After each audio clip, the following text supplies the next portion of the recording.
उजाले उनकी यादों के।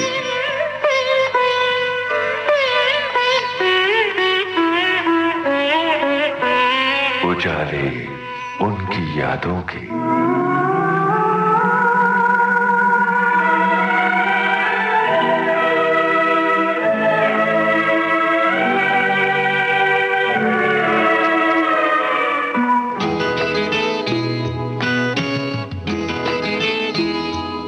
सन 1974 फिल्म अंकुर के जरिए शुरू हुई एक अभिनय यात्रा। एक ऐसी अभिनेत्री जिसने अपने सशक्त अभिनय से देश विदेश में लोगों का दिल जीत लिया। ये अभिनेत्री थी शबाना आजमी। मैं वादा करता हूं पूजा, यकीन दिलाता हूं कि मैं आइंदा तुम्हें शिकायत का मौका नहीं दूंगा। सच सच पूजा। एक सच और बता दो इंदर। क्या? जो कुछ तुमने मेरे साथ किया, अगर वही मैं तुम्हारे साथ करती और इसी तरह लौट कर आती तो क्या तुम मुझे वापस ले लेते? नहीं। शबाना आजमी ने कलात्मक फिल्में भी की और कमर्शियल फिल्में भी, और कहीं ऐसा नहीं लगा कि वो अपनी भूमिकाएं आधे मन से कर रही हैं। वो हर भूमिका में गहराई से उतरी और बहुत ही सहज और सरल नजर आई रुपहले पर्दे पर। ये क्या कह रही हो राधा? मैं अपने से ज्यादा तुम्हें जानती हूँ। बच्चों का साथ दिया तो तुमने मेरा साथ छोड़ दिया। कितनी बड़ी सजा दे रहे हो मुझे। मेरे बिना एक पल भी नहीं गुजारते थे। आज पूरे 4 दिन हो गए और मैं 4 दिन से अंगारों पे लेट रही हूँ। मेरी कोई परवाह ही नहीं। सारे नाते तोड़कर, अपना अधिकार छोड़कर यहाँ चले आए। किशन, मैं तो तुम्हारे सहारे जी रही हूँ। तुम्हारे पास बहुत सहारे हैं राधा। ममता ने मेरे पाँव क्या जकड़ लिए कि तुम्हारे दिल में कांटा चुभ गया और उसी को लेकर बैठ गए। ये क्यों नहीं सोचते कि मैं किस तिराहे पे खड़ी हूँ, जिधर भी जाती हूँ अधूरी रह जाती हूँ। मेरी विपदा सुन के तो पत्थर भी पिघल जाता, लेकिन तुम तो पत्थर भी नहीं हो। एक बेजान आत्मा हो। प्यार, मोहब्बत, जज्बात कुछ भी नहीं। तुम्हारे सीने में दिल ही नहीं। You are heartless. You are heartless. Shabana Azmi की खामोशी के रुपहले पर्दे पर अपने मायने हैं और उनके संवादों के अपने मायने। याद कीजिए फिल्म अर्थ की ये गजल और शबाना आजमी का आंसू आंसू चेहरा। तुम इतना जो मुस्कुरा रहे हो, क्या गम है जिसको छुपा रहे हो। शबाना आजमी ने फिल्म संसार के कुछ नामी निर्देशकों के साथ काम किया और जीवंत कर दी कुछ भूमिकाएं। शबाना आजमी को मिले देश विदेश के कई नामी पुरस्कार। उजाले उनकी यादों के इस कार्यक्रम में अभिनेत्री शबाना आजमी से विजय अकेला की बातचीत।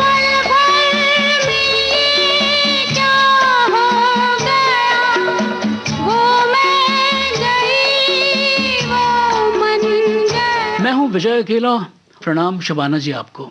आदाब और नमस्कार विजय जी। हमारे स्टूडियो में आपका बहुत स्वागत है। शुक्रिया। शबाना जी, आपने राजेश खन्ना के बारे में बात की, आपने शेखर कपूर के बारे में बात की, आपने ओम पुरी साहब के बारे में बात की।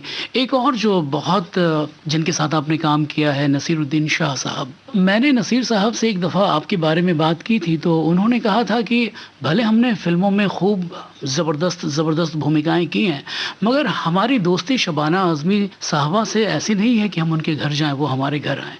इस बात में कितनी सच्चाई है, हमें तो यकीन नहीं होता। नहीं, बिल्कुल सच्चाई, और मेरी भी समझ में नहीं आता कि ऐसा क्यों है। क्योंकि उनकी जो बीवी है रत्ना, वो दीना पाठक की बेटी हैं, जो कि मेरे पेरेंट्स की बहुत अच्छी दोस्त भी थी, साथ में एकटा में काम भी किया था। मगर पता नहीं ऐसा क्यों हुआ कि नसीर के साथ कभी हमारे सोशल रिलेशंस नहीं रहे। तो जो भी दोस्ती हुई वो जब लॉन्ग आउटडोर शेड्यूल्स पर हम जाते थे तभी हुई है। लेकिन मेरे जितने भी को स्टार्स हैं उनमें मैं सबसे बेहतरीन नसीर को ही मानती हूँ। और नसीर से मैंने कई चीज़ें सीखी। मैंने ये देखा कि नसीर जो है अपनी स्क्रिप्ट बार बार पढ़ते ही रहते हैं। और मुझे ऐसा लगता था कि इतनी बार क्यों पढ़ते हैं, लेकिन फिर उसके बाद मैंने आदत डाली कि मैं स्क्रिप्ट को बार बार पढूं। और फिर आपको लगता है कि आप जब डिफरेंट फ्रेम ऑफ माइंड में हैं तो डिफरेंट तरह से उसको प्रोसेस करते हैं। फिर नसीर की मुझे ये एबिलिटी बहुत अच्छी लगती थी कि उनमें कैलिब्रेट करने की सलाहियत है। अगर उनको लगता है कि सीन 13 में सिर्फ 70% ही देना है तो वो 70% ही देंगे। मुझे इस बात का बहुत एहसास होता था कि डायरेक्टर को मेरा शॉट अच्छा लगना चाहिए, और ज़रा भी अगर मुझे लगे कि नहीं वो ज़रा सा लूक वार्म है तो मैं बोलती थी फिर से लेते हैं, फिर से लेते हैं, फिर से लेते हैं। नसीर ऐसा कभी भी नहीं करते थे, is very relaxed actor on stage. तो मगर नसीर जितने भी अच्छे एक्टर सिनेमा में हैं, अगर आपने उनको स्टेज पे नहीं देखा तो आपने सही में नसीरुद्दीन शाह का जादू नहीं देखा, क्योंकि स्टेज पे तो ऐसा लगता वो पैदा ही वहाँ। मत करो ये काम, इतना बड़ा नदी, इतना चौड़ा, इसको पार मत करो ये काम। पागल हो गई है क्या? मत करो ये काम। कौन देगा 20 रुपया? हाँ बता। नहीं नहीं, हमसे नहीं होगा, मत करो ये काम। तो भूखा मरेगी? नहीं, भूखा मरेगी? हमसे नहीं होगा, पेट में बचवा लेकर नदी पार। अरे मरे तू और मरे तेरा बचवा। ले भाग यहाँ से, हम अकेला कर लेंगे। चल। अच्छा, एक और आपके को एक्टर हैं शशि कपूर साहब, जिन्होंने आपके साथ कई फिल्में की हैं। एक ज़माने में बहुत चंचल थे, मस्त थे, हंसते मुस्कुराते एक्टर थे, मगर पिछले तकरीबन 10 वर्षों से हम उनको व्हील चेयर पे देखते हैं। बल्कि हमारी खुशकिस्मती होती है तब हम उन्हें पृथ्वी थिएटर में शाम के वक्त व्हील चेयर पे देखते हैं और काफ़ी गमगीन देखते हैं। आपसे मुलाकातें होती हैं इन दिनों? जब वो वैसे ही जब पृथ्वी थिएटर जाते हैं तभी मुलाकात होती है, और मुझे भी बहुत अफसोस होता है जब मैं उनको ऐसे देखती हूँ, क्योंकि शशि कपूर का मेरे करियर में बहुत बड़ा हाथ रहा है। उन्होंने जब मेरी फिल्म अंकुर देखी थी उनको बहुत अच्छी लगी थी, और उन्होंने मेरा नाम बहुत सारे लोगों को रेकमेंड भी किया था। और क्योंकि वो हमारे घर से जुड़ा हुआ, उनका घर है मेरे माँ बाप के घर से जुड़ा हुआ, तो वो उनका घर में आना जाना भी बहुत होता था। शशि कपूर की मैं बहुत बड़ी फ़ैन हुआ करती थी। जब स्कूल में थी तो अपने स्कूल के पूरे जो मुझे पॉकेट मनी मिलती थी उसको बचा के मैं शशि कपूर की तस्वीरें जाके ग्रांट रोड से खरीदती थी। अरे वाह। वो हर संडे को अपनी बीवी और बच्चों के साथ अपने अब्बा से मिलने के लिए वहाँ आते थे जानकी कुटीर में, तो मैं हर संडे जाकर उनसे जो है एक ऑटोग्राफ लिया करती थी उनकी जी। तो फिर जब पहली बार मैं उनके साथ काम कर रही थी तो मेरे हलक से आवाज़ ही नहीं निकल रही थी, क्योंकि मुझे यकीन ही नहीं आ रहा था कि मैं शशि कपूर जी के साथ काम कर रही हूँ। वो जो है बहुत बड़े दिल के आदमी हैं और बेहद अच्छे प्रोड्यूसर हैं, और जिस बात के लिए मैं उनको सलाम करती हूँ कि जब हम जुनून में काम कर रहे थे तो उन्होंने सब आर्टिस्ट्स को एक ही होटल में ठहराया। उन्होंने कोई फर्क नहीं किया कि ये छोटा बड़ा। फिल्म इंडस्ट्री में बहुत हायरार्की होती है, जो टेक्नीशियंस हैं उनको अलग रखते हैं, जो रखते थे उस जमाने में। उनके यहाँ सब लोग एक साथ एक ही टेबल पर बैठ के खाना खाते थे, क्योंकि थिएटर के उनकी बीवी भी थिएटर की थी, तो वो उनमें शायद इस वजह से बहुत बड़ी बात होती। अच्छा, अभी 2 बरस पहले पृथ्वी थिएटर ही में जब शशि कपूर साहब को दादा साहब फाल्के अवार्ड दिया गया था तो आप थी मेरे ख्याल से। जीनत अमान थी, वहीदा रहमान जी थी, नीतू सिंह, रेखा थी। जी जी।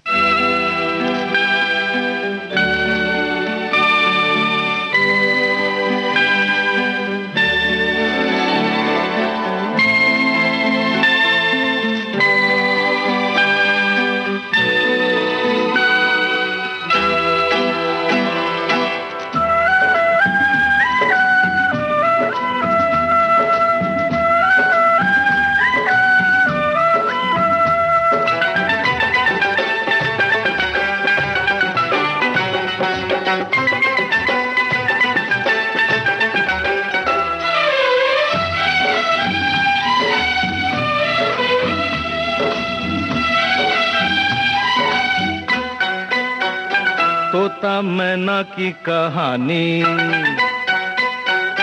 तोता मैना की कहानी तो पुरानी पुरानी हो गई। ओ तोता मैना की कहानी तो पुरानी पुरानी हो गई। अब है सबके लबों पर ये ताजा खबर, एक लड़की दीवानी हो गई। तुझसे मिलके जिंदगानी, तुझसे मिलके जिंदगानी हाय कितनी सुहानी हो गई। तुझसे मिलके जिंदगानी हाय कितनी सुहानी हो गई। मिलते ही नजर हुआ ऐसा असर, मैं फकीरे की रानी हो गई। तोता मैना की कहानी तो पुरानी पुरानी हो गई। ओ तोता मैना की कहानी तो पुरानी पुरानी हो गई।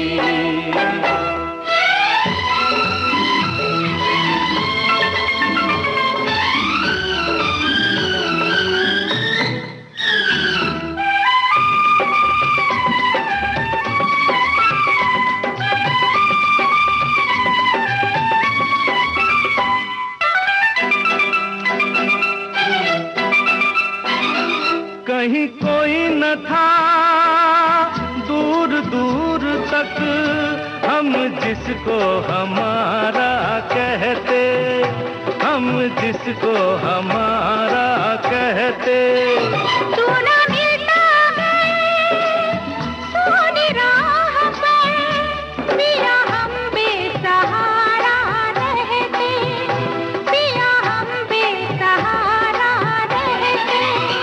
है मेरे हम सफर चाहने वालों पर, है मेरे हम सफर चाहने वालों पर, वक्त की मेहरबानी हो गई। तोता मैना की कहानी तो पुरानी पुरानी हो गई। ओ तोता मैना की कहानी तो पुरानी पुरानी हो गई।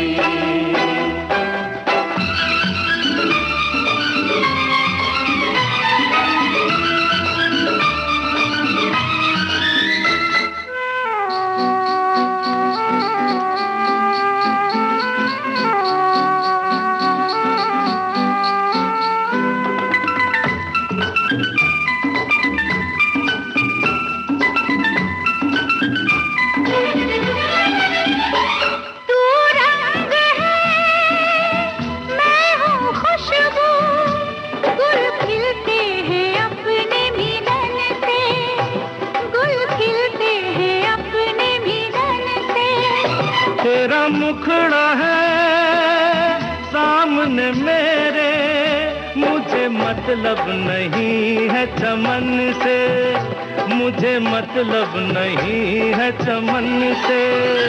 एक अपनी डगर एक अपना नगर, एक अपनी डगर एक अपना नगर, एक अपनी कहानी हो गई। उससे मिलके जिंदगानी हाय कितनी सुहानी हो गई। उससे मिलके जिंदगानी हाय कितनी सुहानी हो गई। मिलते ही नजर हुआ ऐसा असर, मैं फकीरे की रानी हो गई। तोता मैना की कहानी तो पुरानी पुरानी हो गई। तोता मैना की कहानी तो पुरानी पुरानी हो गई।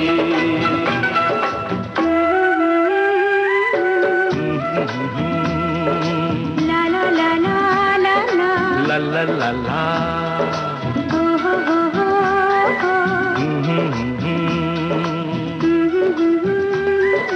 ला ला ला ला। वो शबाना आज़मी जिन्होंने अपने अच्छे अभिनय से 1978 में स्वामी के लिए फिल्म फेयर का बेस्ट एक्टर अवार्ड जीता है, 1984 में अर्थ के लिए, 1985 में भावना के लिए और 2006 में फिल्म फेयर का जो लाइफ टाइम अचीवमेंट अवार्ड है वो भी आपको प्रदान किया गया है। आपको काम को लेके आज बेचैनी होती है क्या शबाना जी? इतनी सारी अवार्ड्स तो देश विदेश की हर जगह की जीत गई, कैसी बेचैनी है जो आपको आराम करने नहीं देती? मेरे हर परफॉर्मेंस के पहले अगर मैं स्टेज पे हूँ तो जो आमतौर पे ये कहावत है ना कि बटरफ्लाइज इन द स्टमक, तो मेरे पेट में तितलियां नहीं दौड़ती बल्कि हाथी दौड़ते हैं। इतनी एक टेंशन होती है स्टेज पर जाने से पहले, लेकिन जब स्टेज पे चली जाती हूँ तो फिर परेशानी नहीं होती। कोई भी रोल करने से पहले मैं अलग अलग तरीके से उसको हैंडल करती हूँ। मैं कभी कभी ऐसा होता है कि मैं डायरेक्टली रोल में घुस जाती हूँ, कभी कभी ऐसा होता है कि मैंने पढ़ा स्क्रिप्ट फिर उसको छोड़ दिया, फिर पढ़ा, फिर खिड़की से झाँक के उस कैरेक्टर को देखा, फिर खिड़की बंद कर दी, फिर जो है बैक डोर से आने की कोशिश की, फिर बंद कर दिया, फिर मेन डोर से एंट्री होती। कैरेक्टर को अलग अलग तरह से मैं देखती हूँ। मंडी में जब मैं काम कर रही थी तो मुझे ऐसा लगा था कि मेरी उम्र बहुत कम है मदाम ऑफ द ब्रॉथल करने के लिए। तो अब और मैं मेकअप नहीं इस्तेमाल करना चाह रही थी क्योंकि हमारे यहाँ इतना मेकअप डेवलप नहीं था। तो फिर मैंने तय किया कि मैं इसके लिए वज़न बढ़ाऊंगी। तो मैंने 12 किलो वज़न उसके लिए बढ़ाया और फिर उसकी चाल के बारे में मैंने सोचा, वो किस तरह से बात करेगी, कैसे। कभी कभी बिल्कुल अंदर से पी जाती हूँ उसको, अंदर से निकल कर कुछ आता है और फिर बाहर से आपको पता चलता है कि वो कैरेक्टर कैसा है। तो अलग अलग तरह से अप्रोच करती हूँ, लेकिन डेफिनेटली टेंशन तो रहता ही है और मुझे लगता है वो टेंशन बहुत हेल्दी है किसी भी आर्टिस्ट के लिए। अगर आप बहुत इत्मीनान से बैठ जाएंगे और अगर आपको ऐसा लगेगा कि ये सब तो मुझे आता है, तो उसका जो चैलेंज है वो चैलेंज को आप पूरी तरह से राइज नहीं कर सकते उसके लिए। जी जी। फिर से आइयो बदरा विदेसी, तेरे पंखों पे मोती जड़ूंगी।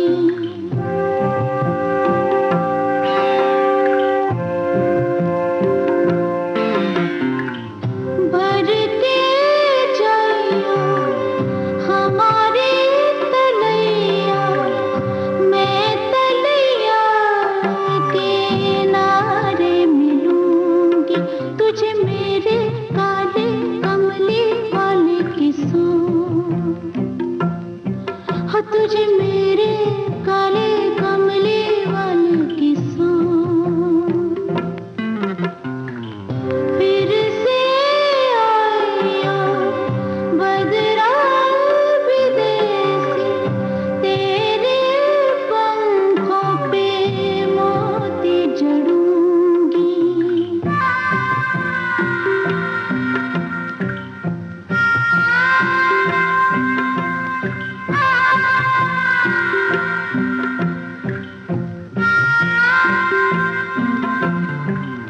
तेरे जाने की रुत मैं जानती हूँ, मुड़ के आने की रीत है कि नहीं।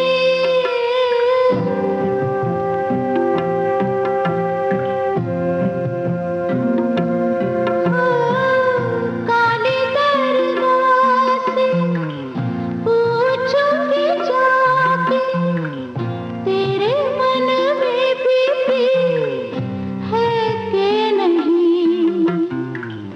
कच्ची पुलिया से होके गुजरियो, कच्ची पुलिया किनारे मिलूंगी।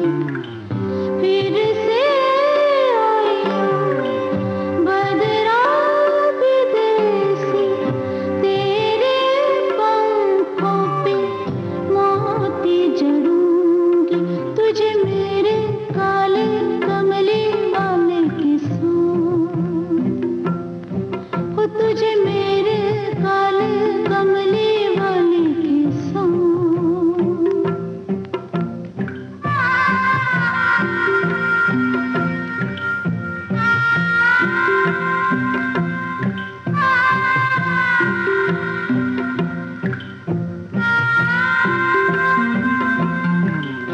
तू जो रुक जाए मेरी अटरिया, मैं अटरिया पे झालर लगा दूं।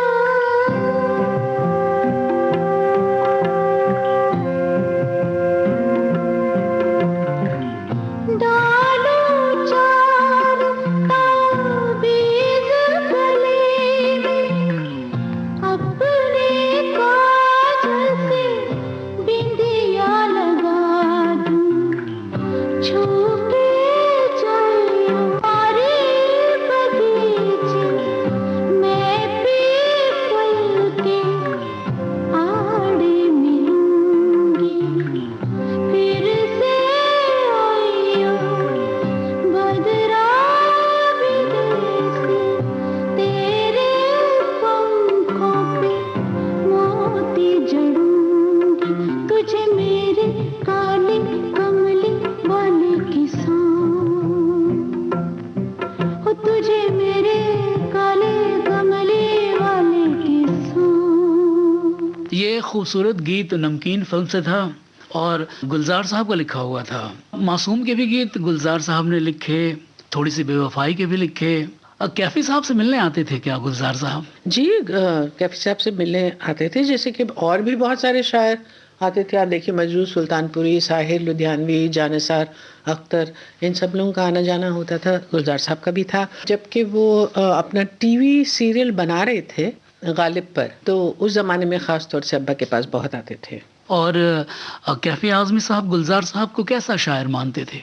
मुझे लगता है कि कैफी साहब को गुलजार साहब के जो अल्फाज जो वो इस्तेमाल करते हैं और उनकी जो सिमिलीज हैं वो बहुत इंटरेस्टिंग लगती थी। शबाना जी, महिला सशक्तिकरण, वुमेन एम्पावरमेंट पे पूरे देश की सबसे प्रखर आवाज अगर किसी की है तो आपकी है, शबाना आज़मी की। इस अच्छी बात की वजह क्या है?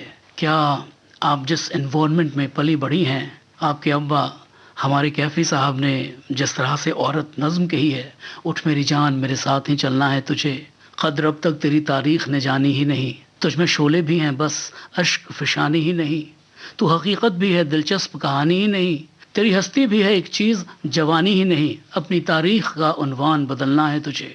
क्या कहती हैं आप? देखिए कितनी हैरत अंगेज बात है कि आज से 60-70 साल पहले जब ये माना जाता था कि औरत को रसोई घर में रह के खाना पकाना चाहिए और बच्चों की देखभाल करना चाहिए और शौहर बाहर जाके काम करे, उस वक्त कैफी साहब ने ये नज़्म लिखी थी जिसमें एक बंद आपने पढ़ा, एक बंद ये भी है, जिंदगी जहद में है सब्र के काबू में नहीं, उड़ने खुलने में है निखत ख़मे गेसू में नहीं, जन्नत एक और है जो मर्द के पहलू में नहीं, वाह, वाह। उसकी आज़ाद रविश पर भी मचलना है वाह, तुझे, वाह। उठ मेरी जान मेरे साथ ही चलना है तुझे। और जिस तरह से कैफी साहब का रवैया अपनी बीवी की तरफ रहा, अपनी बेटी की तरफ या अपनी बहू की तरफ रहा, जो उन्होंने कहा बिल्कुल उन्होंने वैसा ही किया। तो जाहिर है कि जिस माहौल में मैं पली बड़ी वहाँ औरत को बराबरी का दर्जा देना कोई बड़ी बात नहीं थी। वो तो ऐसा ही था। बल्कि मुझे लगता है कि मैं 19-20 साल की हुई तब जाके मुझे पता चला कि जो हमारे घर में होता है ऐसा आमतौर पे हमारे मुल्क में नहीं हो रहा, और तब जाके मुझे हैरत हुई थी। लेकिन अगर आप मुझे कहें कि नहीं वो वाकया कौन सा था जिसमें आपने एक्चुअली काम औरतों के साथ करना शुरू किया, तो मैंने अर्ली 80s में महेश भट्ट की फिल्म अर्थ में काम किया था। तो जब हमने ये फिल्म बनाई तो डिस्ट्रीब्यूटर्स ने कहा बहुत अच्छी फिल्म है, बहुत उम्दा फिल्म है, लेकिन आपको इसका एंड बदलना पड़ेगा, क्योंकि एंड में ये होता है कि वो शौहर बीवी के पास आता है और उससे माफ़ी मांगता है और कहता है मैं तुम्हारे पास वापस आना चाहता हूँ जी। तो बीवी कहती है कि अगर मेरे से यही गलती हुई होती और अगर मैं वापस आना चाहती तो क्या तुम मुझे वापस लेते? तो वो कहता नहीं, तो ये भी नहीं कहकर चली जाती है। तो डिस्ट्रीब्यूटर्स ये का कहना था कि अरे बाप रे, हिंदुस्तानी पति जो है हिंदुस्तानी पत्नी से माफी मांग रहा है और वो उसको ठोकर मार के चली जाती है, ये पिक्चर एक दिन भी नहीं चलेगी, बाकी की फिल्म बहुत अच्छी है, आप इसका एंड चेंज कर दीजिए। मैं महेश भट्ट और मैंने कहा कि नहीं, हमने तो ये फिल्म इसके एंड के लिए ही बनाई है और चाहे कुछ हो जाए ये हम इसको नहीं चेंज करेंगे। क्या बात है पूजा, मेरे और कविता के बीच में अब कुछ नहीं रहा, सच। मालूस ने मुझे ठुकरा दिया। पूजा, वैसे वो तुम्हें मुझसे कभी अलग नहीं कर पाई। मुझे बहुत अफसोस है इंदर, लेकिन मैं तुम्हारी कोई मदद नहीं कर सकती।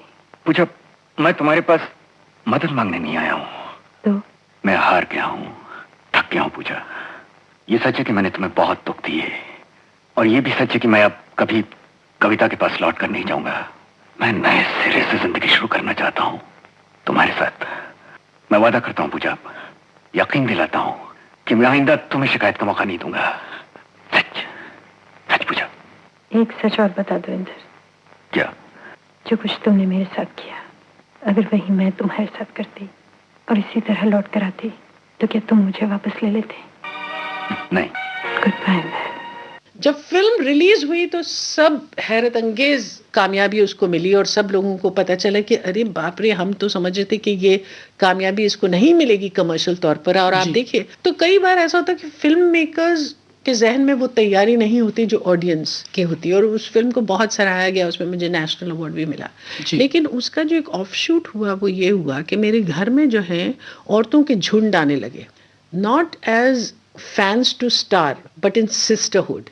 वो मुझसे ये उम्मीद करते थे कि उनकी जिंदगी के जो शादी के जो मसले हैं उन सबको मैं हल कर पाऊंगी। और मुझे तो बहुत खौफ हुआ, क्योंकि मैं तो सिर्फ एक एक्ट्रेस थी और मैंने एक रोल किया था। लेकिन लुत्फ भी लिया होगा आपने। पहले तो मुझे बहुत डर लगा, और फिर मुझे इस जिम्मेदारी का एहसास हुआ कि जो कलाकार है उसकी जिम्मेदारी भी होती है, क्योंकि ऑडियंस कई बार कैरेक्टर और एक्टर के बीच में फ़र्क नहीं कर पाती। और इस तरह से औरतों के साथ फिर जो मेरा काम शुरू हुआ वो अर्थ के बाद शुरू हुआ। और फिर आज जब मैं, अब्बा जिस गांव में पैदा हुए थे मिजवा में, वहाँ उन्होंने एक NGO फॉर्म किया था। अब्बा का ये मानना था कि अगर हिंदुस्तान को सचमुच कामयाब होना है तो उसको अपनी गांव की तरफ देखना पड़ेगा, जहाँ 80% आबादी अमीर रहती है, और वहाँ लड़की को केंद्र बिंदु बनाकर उसके सशक्तिकरण को लेके गांव को सशक्त बनाना चाहिए।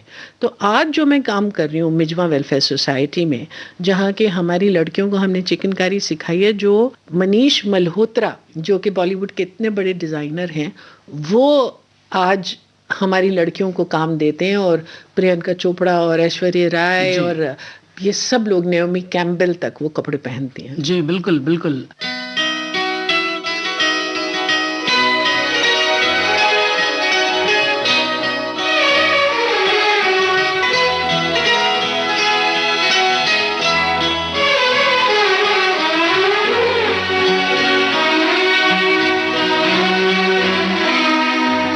हजार राहें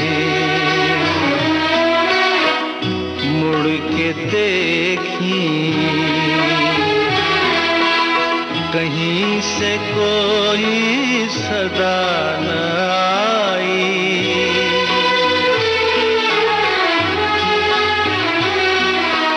बड़ी वफा से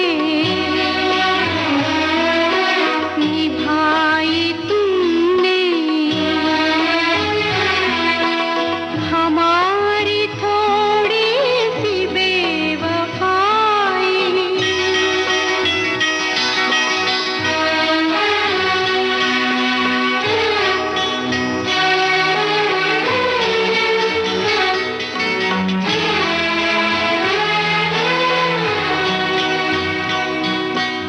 जहाँ से तुम मोड़ मुड़ गए थे,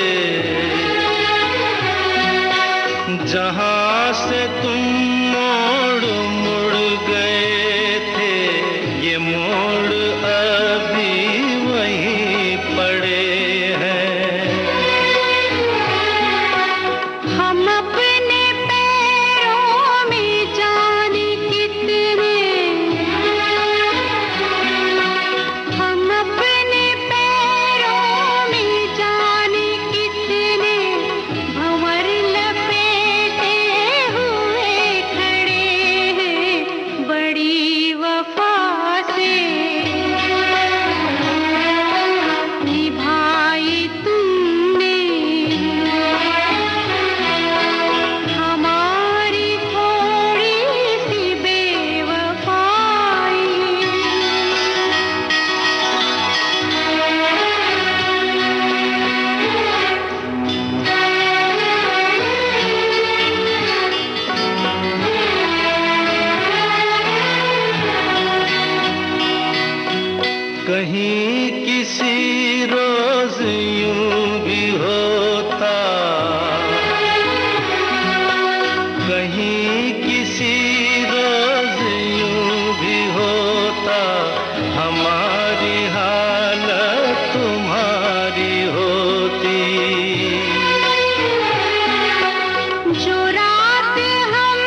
हमें ये उम्मीद वो पुकारे। है नाम होठों पे अभी लेकिन आवाज में पड़ गई दरारें। हजार राहें मुड़ के देखी, कहीं से कोई सदा न आई।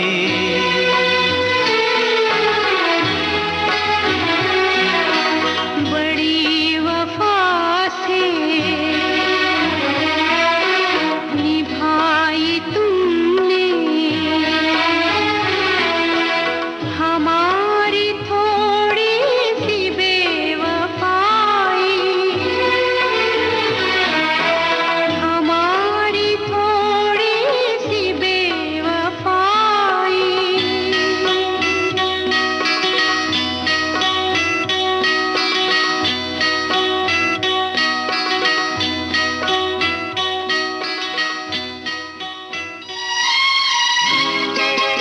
उजाले उनकी यादों के इस कार्यक्रम में अभिनेत्री शबाना आजमी, चांद के पास जो सितारा है वो सितारा हसीन लगता है। महेश भट्ट साहब तो आपके दोस्त हैं, उनसे मुलाकातें होती रहती होंगी आपकी। क्या आज जो वो फिल्में बना रहे हैं आपको पसंद आती हैं, या अगर पसंद नहीं आती हैं तो क्या आप उन्हें समझाती नहीं हैं? मैंने जो है महेश भट्ट से बहुत कहा है कि आप जो है फिल्म डायरेक्ट करना फिर से शुरू करिए, लेकिन वो कहते हैं कि वो आग मुझ में बुझ गई है और वो मैं फिल्म दोबारा नहीं बनाना चाहूँगा। मुझे ऐसा लगता है कि महेश भट्ट इतने अच्छे डायरेक्टर हैं, एक्टर्स के लिए इतने अच्छे डायरेक्टर्स हैं कि अर्थ में तो मुझे कुछ करना ही नहीं पड़ा था। मुझे ऐसा लगता था जैसे एक बटन उनके हाथ में है और वो बटन उन्होंने दबा दिया और मैंने वो काम करना शुरू किया। मुझे ये याद है कि वो जो गाना है तुम इतना जो मुस्कुरा रहे हो, तो उसमें एक शॉट है जब मैं जा रही होती हूँ, राजकिरण मेरे हाथ से पेपर लेता है और वो देखता है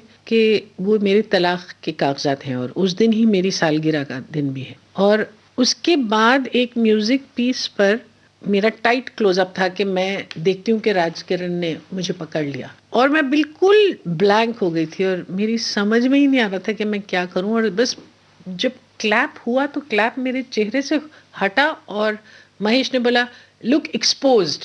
उससे ज्यादा सही लफ्ज उस एक्सप्रेशन के लिए नहीं हो सकता। और आज जब आप ये देखेंगे तो वो चेहरा बिल्कुल ऐसा लगता है जैसे कि किसी ने नकाब उतार दिया और आप उसके अंदर पकड़े गए हैं इस तरह से। तो अगर इस तरह की सलाहियत हो डायरेक्टर में कि वो एग्जैक्टली सही लफ्ज इस्तेमाल करे तो वो एक्टर के लिए बहुत बड़ी बात है। फिर महेश एक काम ये जरूर करते थे कि आपके अंदर जाके आपकी आंतों तक पहुंच के आपके अंदर से इमोशन निकलवाते थे जी। वो जो है ऊपरी काम उनको बस नहीं होता था। एक और सीन है अर्थ का जो जिसकी बहुत तारीफ होती है और अगर लोग जाने कि वो किस तरह से हुआ, एक टेलीफोन पे सीन है जी। जब मैं स्मिता को फोन करती हूँ और मैं कहती हूँ कि मेरे शौहर को तुम छोड़ दो क्योंकि मेरे अलावा उसका कोई नहीं है।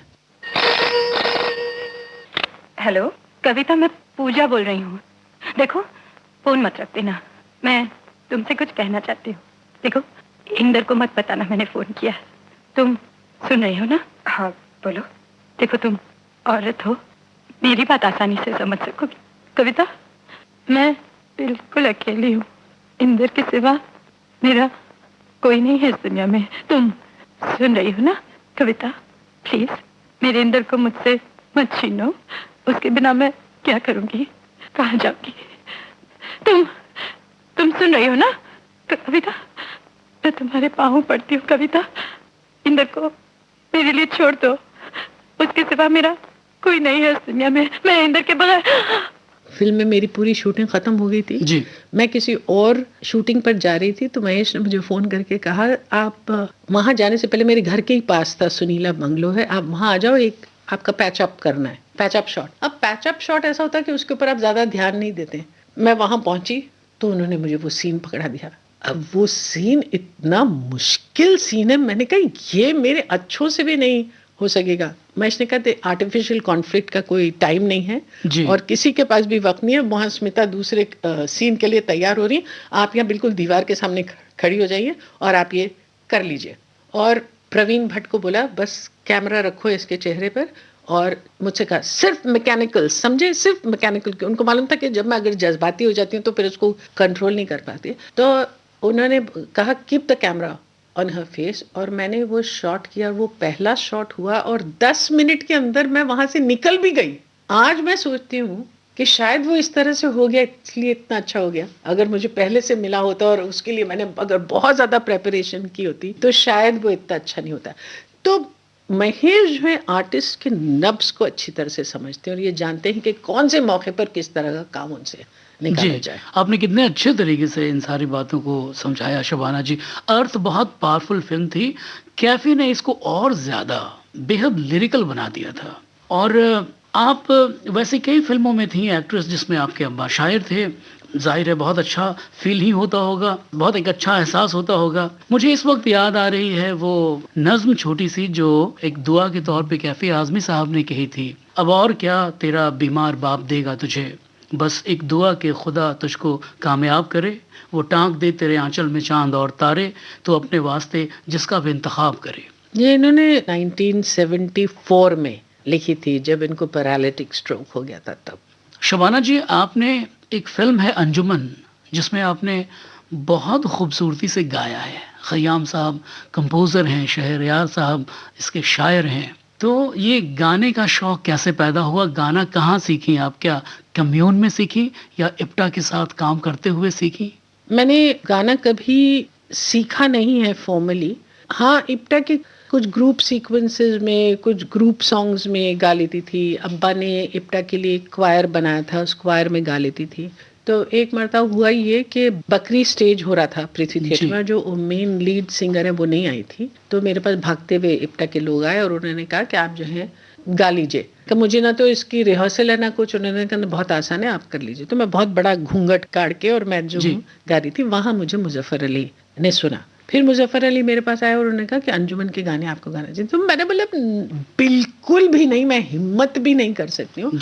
तो उन्होंने फिर बहुत कन्विंस किया मुझे और कहा कि नहीं देखिए, ये शायरा हैं और तहतुल में नहीं पढ़ती, तरन्नुम में पढ़ती हैं, और हम नहीं चाहते कि एक प्रोफेशनल आवाज़ इसके लिए हो, क्योंकि लखनऊ की जो शायर हैं वो इस तरह से गाते वगैरह हैं। फिर पता नहीं क्यों मैंने अग्री किया, और जब मैंने किया तो फिर मैंने कसम खाई कि अब मैं जिंदगी में कभी किसी फिल्म में गाना नहीं गाऊंगी, क्योंकि मेरे लिए वो इतनी तकलीफ दे एक्सपीरियंस थी। देखिए उस जमाने में, आज तो आप एक एक लफ्ज गा सकते हैं, जी हाँ बिल्कुल, उस वक्त आपको पूरा पूरा वो गाना पड़ता था और it was very very difficult. लेकिन फिर उसके बाद जो है, अभी जो मेरी सबसे नई फिल्म है सोनाटा, अपर्णा सेन की फिल्म, उसमें मैंने रविंद्र संगीत गाया है। हाँ, और अब डरी भी घूम रही हूँ कि अब पूरे बंगाली आएंगे मेरे मुझे छड़ी से मारने के लिए। मैंने इप्टा में आपको गाते हुए सुना है, खारो खस तो उठे रास्ता तो चले, मैं अगर थक गया काफिला तो चले, बेलचे लाओ खोलो जमी की तहें, मैं कहाँ दफन हूँ कुछ पता तो चले। शबाना जी, क्यों नहीं कैफी आजमी साहब पे एक फिल्म बनाई जाए? देखिए, जब ये हमारा प्ले है कैफी और मैं, जो ये जावेद साहब ने लिखा है, हालांकि ये प्ले जो है मम्मी की जो किताब है याद की रह गुजर, उससे कुछ हिस्से लिए गए हैं और फिर कैफी साहब के इंटरव्यूज लिए गए और उनको एक कहानी की शक्ल जावेद साहब ने देखी थी। तो ये यश चोपड़ा ने देखा था प्ले, और तब उन्होंने ये कहा था कि वो इसके ऊपर ज़रूर फिल्म बनाना चाहते हैं। और अब काफ़ी लोग हैं जो इसके बारे में आके हमसे बात करते हैं, तो देखिए इंशाल्लाह। जी बिल्कुल, और मैंने वो प्ले कई दफ़ा देखा है, और उस प्ले में जावेद अख्तर साहब ने कैफी आजमी साहब पे जो नज़्म कही है, अजीब आदमी था उसको वो दोहराते हैं। क्या हम आपसे इस वक्त गुजारिश कर सकते हैं कि आप वो नज़्म हमें सुनाएं? जी बिल्कुल, प्लीज़ सुनाइए। नज़्म का उन्वान है अजीब आदमी था वो, ये कैफी साहब पर जावेद साहब ने लिखी है। जी, ये नज़्म मुझे इसलिए पसंद है कि मुझे ऐसा लगता है कि कैफी की शख्सियत की जो पूरी निचोड़ है पूरी तरह से वो आपको इस नज़्म में मिलेगी, और बहुत ही सादा लफ्ज़ों में। लेकिन जो कैफी को जानते थे वो जानेंगे कि सही में वो बहुत अजीब आदमी थे। अजीब आदमी था वो, मोहब्बतों का गीत था, बगावतों का राग था, कभी वो सिर्फ फूल था, कभी वो सिर्फ आग था। वाह! अजीब आदमी था वो मुफलिसों से कहता था कि दिन बदल भी सकते हैं। क्या बात है। वो मुफलिसों से कहता था कि दिन बदल भी सकते हैं। वो जाबिरों से कहता था तुम्हारे सर पे सोने के जो ताज हैं कभी पिघल भी सकते हैं। वाह। वो बंदिशों से कहता था मैं तुमको तोड़ सकता हूँ। सहूलतों से कहता था मैं तुमको छोड़ सकता हूँ। ये क्या अच्छी बात जावेद साहब ने कही है। सहूलतों से कहता था मैं तुमको छोड़ सकता हूँ। हवाओं से वो कहता था मैं तुमको मोड़ सकता हूँ। वो ख्वाब से ये कहता था कि तुझको सच करूंगा मैं। वाह वाह। वो आरजू से कहता था मैं तेरा हम सफर हूँ, तेरे साथ ही चलूंगा मैं। तू चाहे जितनी दूर भी बना ले अपनी मंजिलें, कभी नहीं थकूंगा मैं। वाह वाह। वो जिंदगी से कहता था कि तुझको मैं सजाऊंगा, तू मुझसे चांद मांग ले मैं चांद लेके आऊंगा। क्या बात है। वो आदमी से कहता था कि आदमी से प्यार कर, उजड़ रही है ये जमीन, कुछ इसका अब श्रृंगार कर। अजीब आदमी। वाह वाह। वो जिंदगी के सारे गम तमाम दुख हर एक सितम से कहता था मैं तुमसे जीत जाऊंगा। वाह। कि तुमको तो मिटा ही देगा एक रोज आदमी, भुला ही देगा ये जहां, मेरी अलग है दास्तां। वाह वाह। वो आंखें जिनमें ख्वाब हैं, वो दिल है जिसमें धड़कने, वाह। वो आरजू जिनमें है सकत, वाह। वो होंठ जिन पे लफ्ज हैं, रहूंगा उनके दरमियां कि जब मैं बीत जाऊंगा। अजीब आदमी था वो। क्या बात है। और किस अच्छे तरीके से आपने सुनाया शबाना जी। अच्छा जावेद अख्तर साहब ने आप पे भी एक नज्म कही है। वो नज्म हम अगर आप इजाज़त दें तो आप पढ़ें। जी जरूर। और आप बताइएगा कि ये नज्म कैसी उन्होंने कही है आप पे। इसका उन्वान ही उन्होंने शबाना रखा है। जावेद साहब कहते हैं कि ये आए दिन के हंगामे, ये जब देखो सफ़र करना, यहाँ जाना वहाँ जाना, इसे मिलना उसे मिलना, हमारे सारे लम्हे ऐसे लगते हैं कि जैसे ट्रेन के चलने से पहले रेलवे स्टेशनों पे जल्दी जल्दी अपने डब्बे ढूंढते कोई मुसाफिर हों जिन्हें कब सांस भी लेने की मोहलत है। कभी लगता है तुमको मुझसे, मुझको तुमसे मिलने का ख्याल आए, कहाँ इतनी भी फुर्सत है, मगर जब संग दिल दुनिया मेरा दिल तोड़ती है तो कोई उम्मीद चलते चलते जब मुंह मोड़ती है तो कभी कोई खुशी का फूल जब इस दिल में खिलता है, कभी जब मुझको अपने जहन से कोई ख्याल इनाम मिलता है, कभी जब एक तमन्ना पूरी होने से ये दिल खाली सा होता है, कभी जब दर्द आके पलकों पे मोती पिरोता है तो ये एहसास होता है, खुशी हो गम हो हैरत हो कोई जज्बा हो, इसमें जब कहीं एक मोड़ आए तो वहाँ पल भर को सारी दुनिया पीछे छूट जाती है, वहाँ पल भर को इस कठपुतली जैसी जिंदगी डोरी डोरी टूट जाती है। मुझे उस मोड़ पर बस एक तुम्हारी ही ज़रूरत है, मगर ये ज़िंदगी की खूबसूरत एक हकीकत है कि मेरी राह में जब ऐसा कोई मोड़ आया है तो हर उस मोड़ पे मैंने तुम्हें हमराह पाया है। क्या बात है। वाह शबाना जी। मैंने, आप यकीन मानेंगी कि लाइव 4 दफ़ा जावेद अख्तर साहब को बिना संभलने का मौका दिए उनसे ये पूछा है कि एक लड़की को देखा तो ऐसा लगा, किस लड़की को देख के आपने लिखा था, और उन्होंने बड़ी खूबसूरती से हर बार उस सवाल को टाला है। आपको क्या लगता है कि ये आपको देख के उन्होंने लिखा है? नहीं, बिल्कुल भी नहीं, बिल्कुल भी नहीं। देखिए मेरे पास बहुत सारी लड़कियां आती हैं और बहुत रश से कहती हैं कि कितने रोमांटिक गाने आपके शौहर लिखते हैं, वो कितने रोमांटिक आदमी होंगे। तो मैं हमेशा ये कहती हूँ कि उनमें एक रोमांटिक हड्डी नहीं है उनके पूरे जिस्म में, और वो एक रोमांटिक बात उन्होंने आज तक मुझसे नहीं की है। तो जब जावेद से ये पूछा जाता तो जावेद साहब कहते हैं कि देखिए, अगर आप सर्कस में काम कर रहे होते हैं जी, तो क्या आप घर में उल्टे लटकते हैं? तो ये घर की मुर्गी मुझे बना देते हैं। तो उन बिल्कुल भी रोमांटिक आदमी वो नहीं है।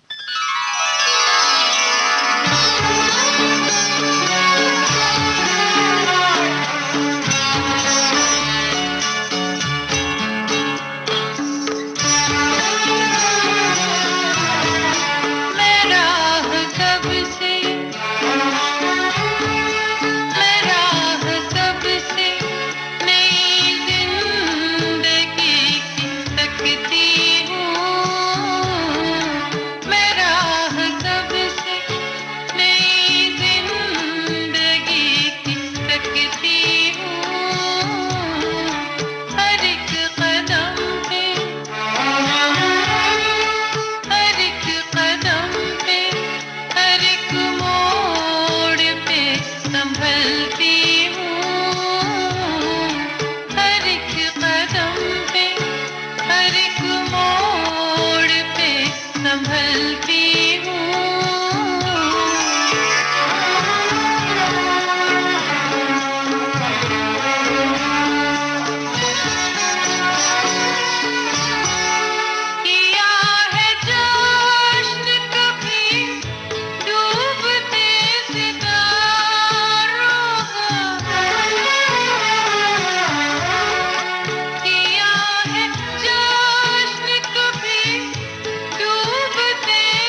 तकती हूँ, मैं राह कब से नई जिंदगी की तकती हूँ। एक खूबसूरत वाकया जरूर हुआ था कि जी। जब हमारी शादी नहीं हुई थी, मुझे फूल बहुत पसंद है। हम लोग एक फूल की दुकान से गुजर रहे थे, तो मैंने कहा हाय कितने अच्छे फूल हैं, तो उन्होंने पूरी दुकान खरीद ली ओह, और वो पूरी गाड़ी में हर तरफ से वो फूल डाल दिए, मतलब वो हर विंडो से निकल रही ये थी। कब की बात है? ये 84 की, हमारी शादी नहीं हुई थी तब। ओह, तो मैं बहुत खुश हो गई थी। उसके कुछ महीनों बाद हमारी लड़ाई हो गई, तो फिर उन्होंने मुझे शेर लिख के भेजा। उनका नहीं था कि उसी मकाम पर कल मुझको देख के तन्हा, जी, उसी मकाम पर कल मुझको देख के तन्हा, बहुत उदास हुए फूल बेचने वाले। वाह, तो फौरन वाह, पिघल गई मैं। वाह। हाँ। फिर मम्मी ने मुझे ये बताया कि ये शायर जो है बहुत वर्गलाते हैं, इनके चक्कर में आना जरूरी नहीं है। बिल्कुल बिल्कुल। और याद की रह गुजर में जो नक्शा खींचा है शौकत साहबा ने कैफी आजमी साहब के साथ इश्क का, वो भी तो कमाल का है। देखिए, मुझे जो बात बहुत खूबसूरत लगती है उनके इश्क की, कि देखिए इश्क तो आज भी होता है, लेकिन इश्क का इजहार उस जमाने में कितना मुफीद, कितना जेंटल, कितना खूबसूरत हुआ करता था। मतलब उनकी शादी इस तरह से हुई कि उनकी मंगनी किसी और के साथ हो चुकी थी। जी। वो मंगनी तोड़ के उन्होंने कहा कि नहीं, मैं सिर्फ कैफी से शादी करूंगी।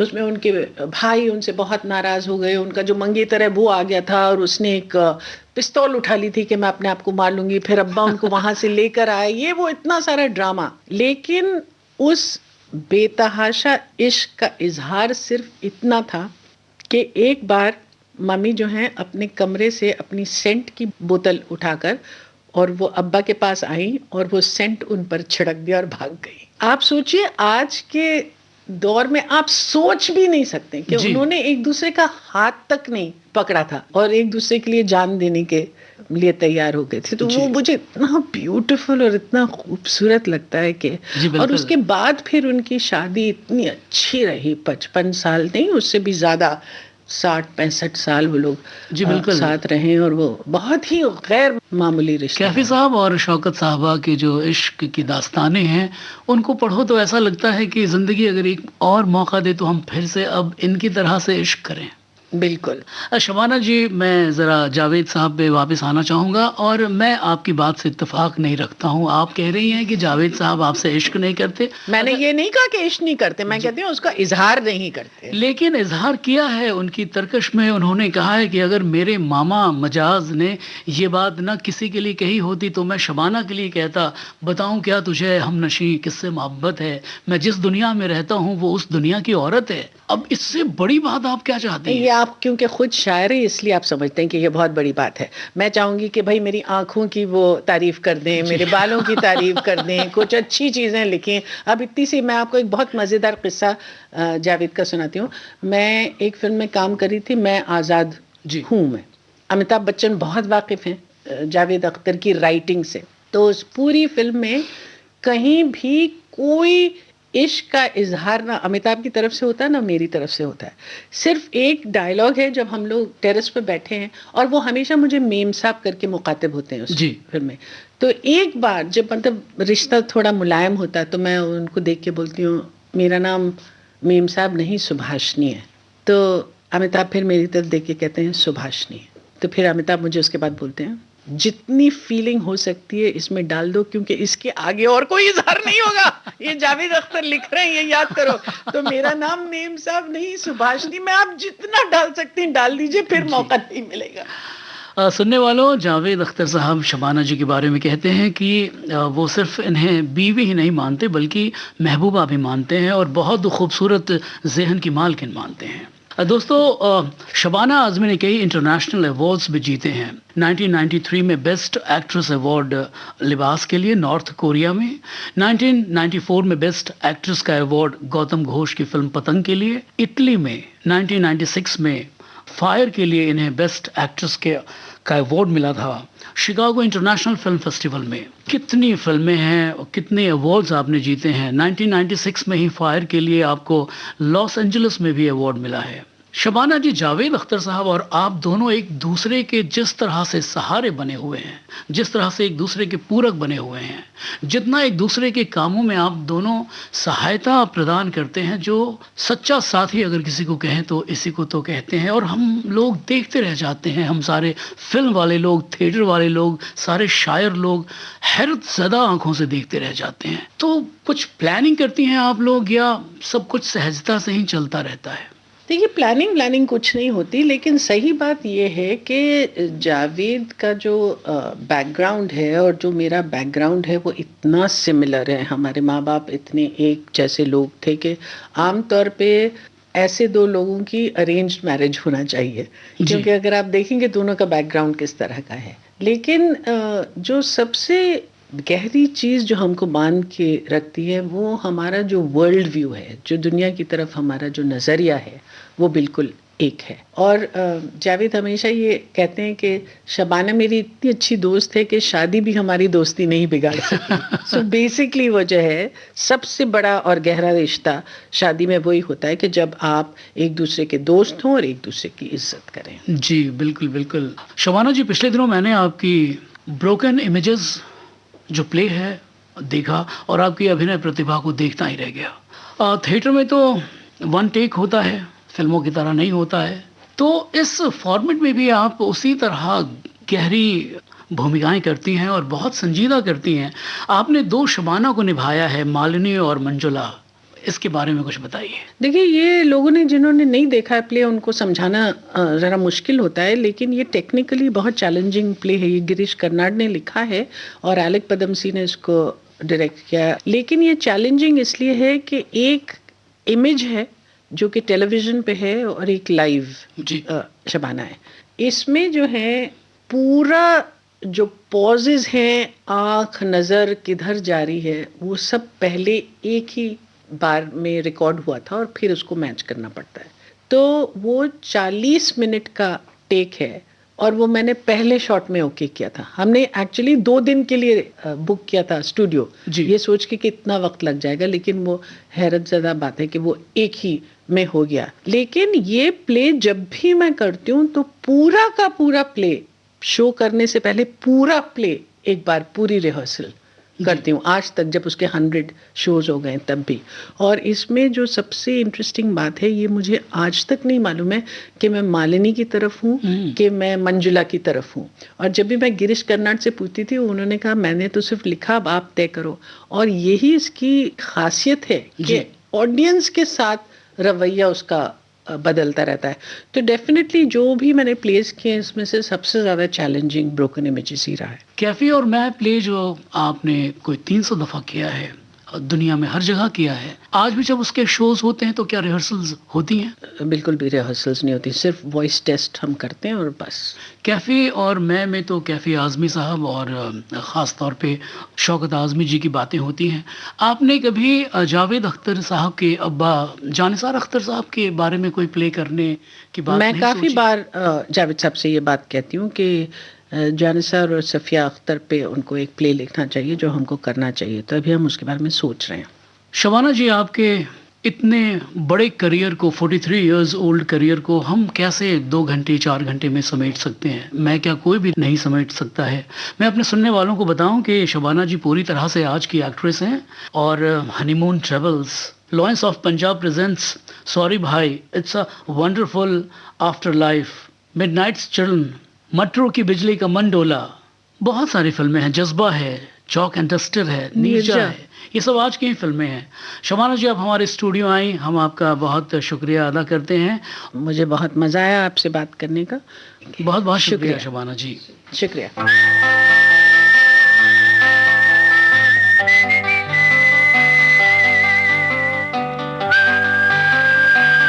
उजाले उनकी यादों की इस कार्यक्रम में आप सुन रहे थे अभिनेत्री शबाना आज़मी से विजय अकेला की ये बातचीत। मुस्कुराता हुआ, गुल खिलाता हुआ मेरा यार, मेरा यार, मेरा यार, मेरा यार। ये बातचीत आकाशवाणी के मुंबई केंद्र में रिकॉर्ड की गई। संयोजन जुबैर खान। विविध भारती की ओर से इस कार्यक्रम को प्रस्तुत किया कल्पना शेट्टी ने। दिल में तुझे बिठा के कर लूंगी मैं बंद आंखें, पूजा करूंगी तेरी, होके रहूंगी तेरी। आज पिटारा लाया था उजाले उनकी यादों के।